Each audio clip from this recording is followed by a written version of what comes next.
Bonjour, donc nous sommes à l'Open Art Forum 2012 en ce samedi, donc une journée dédiée particulièrement à l'expériment et à tout ce qui va être l'informatique autrement.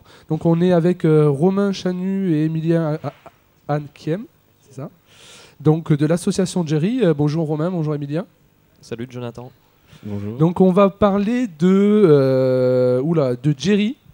Jerry Do It Yourself, ou comment faire de l'informatique avec un bidon, c'est ça? C'est ça. Donc c'est ce que tu vois devant toi, celui-là c'est le premier prototype de Jerry qui a été conçu par 3 designers de l'ANSSI, Xavier Offray, Laure Guillou et Shemseddine Erich.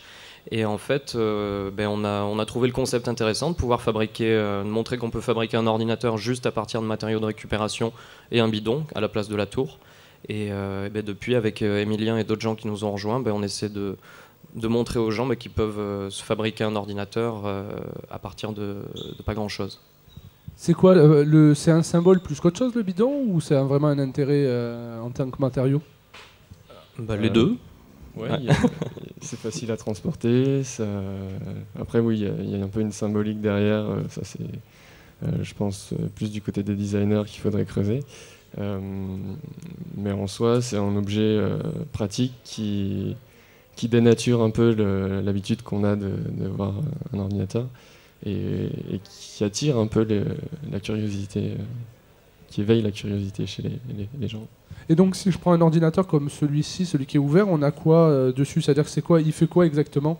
Donc une station Wi-Fi, c'est quoi? Celui-là, oui, c'est un petit serveur avec un point d'accès Wi-Fi sur le serveur pour faire tourner des applications en local, par exemple, donc du stockage de données, des petites applications interactives pour des salons ou autres. D'accord. Aujourd'hui, par contre, là, le bidon donc le bidon, c'est un bidon qu'on a recyclé, qu'on a redesigné. Je vois qu'il y a eu un zip et tout ça. Après, tout ce qu'il y a à l'intérieur, par contre, ce sont des pièces que vous avez achetées, c'est des pièces d'origine, ou il y a des choses aussi qui sont recyclées? Alors, sur celui-là, c'est à peu près moitié-moitié. Il y a l'alimentation disque dur qu'on a récupéré, la carte mère et le petit routeur qu'on a acheté. Mais sur certaines machines, on arrive à tout récupérer, donc ça nous coûte juste le temps de le faire et vu qu'on le fait en s'amusant, donc c'est...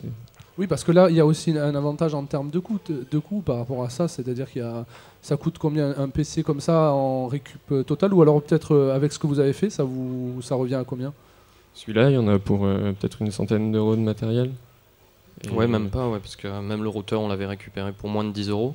Mais ce qui est cool en fait avec cette boîte, c'est que tu peux y mettre des composants qui viennent de machines différentes. Alors que normalement, pour mettre un disque dur d'un portable sur un ordinateur, ça va être compliqué parce qu'il faut visser dans la tour, etc. Là, tu peux vraiment prendre des composants qui viennent de tous horizons. Et comme ça, même si tu as récupéré que 50% des matériaux pour faire ton ordi, ça te coûte beaucoup moins cher que si tu achetais tout neuf, quoi. Bon, il est caché où l'écran? Non? Est-ce que l'écran, il faut quand même un écran en plus? Bon, là c'est des serveurs, donc vous en fichez un peu. Mais sinon, vous proposez aussi avec une version avec des écrans ou des choses comme ça, ou c'est pas trop l'intérêt? Voilà, donc là on est, il y a un stand là-bas.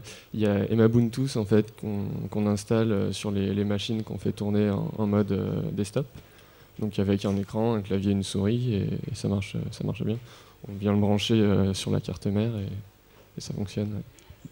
D'accord. Mais en fait, la boîte est vraiment paramétrable au sens où tu peux en faire une station de travail classique, quoi, un PC pour monsieur tout le monde qui veut juste avoir un poste pour surfer. Ou ensuite, si tu veux t'en servir plus en mode infrastructure pour faire des serveurs, ça marche aussi, quoi. Il y a justement, il y a un éventail de possibilités super large. On voit aussi la coquille, voilà, il y a des gens qui ont graffé sur les bidons pour les personnaliser. Il y a plein de choses à faire, que ce soit en termes de travail manuel. Tu vois, la couture, on l'a fait d'une certaine façon, mais tu peux la faire autrement. Nous, on ne propose pas de services techniques exceptionnels. On est plus à diffuser un maximum de plans, d'informations sur comment fabriquer soi-même son Jerry, pour qu'ensuite d'autres personnes à travers le monde puissent le faire, quoi. Ce qui est déjà le cas aujourd'hui en Afrique, en fait. Très bien, mais parfait. Où peut-on avoir des informations justement sur ce projet, retrouver les différents plans, les différents... voilà. On fonctionne pas mal sur Internet aujourd'hui. Donc on a un site Internet qui s'appelle youandjerrycan.org. Donc you comme you and Jerry can.org. Et sinon sur les réseaux sociaux, c'est vrai qu'on fonctionne pas mal comme ça aujourd'hui. C'est facile d'établir du lien avec des gens à l'autre bout du monde, mais ça se fait vraiment très bien par l'intermédiaire de Twitter et Facebook. Aujourd'hui, il y a des gens en Côte d'Ivoire qui travaillent avec nous, qui sont des fans de logiciels libres et qui veulent que en Afrique ou dans d'autres pays, les gens se rendent compte que ça a une vraie valeur ajoutée.